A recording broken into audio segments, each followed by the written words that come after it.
नमः सुरक्षसो विश्वे देवा अवशागमन्यः भद्रं कर्णेभिः शृणुयाम भद्रं पक्षिमा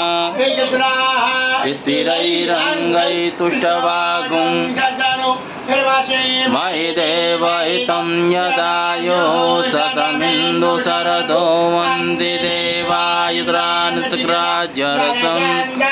नाम पुत्रासो यत पितरो भवन्ति मानो मद्याः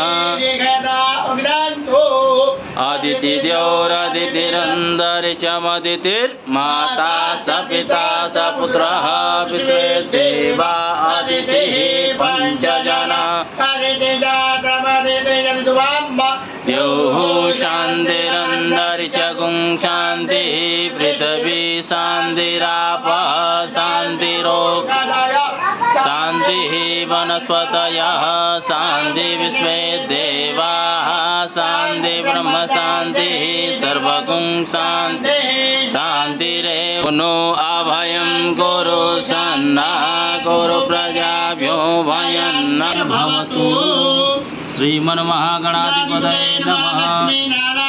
नमः नमः वाणी हिरण्यगर्भाभ्यां नमः सजीवरुद्राभ्यां नमः माता पिता इष्टदेवताभ्यो नमः कुलदेवताभ्यो नमः ग्रामदेवताभ्यो नमः स्थानदेवताभ्यो नमः।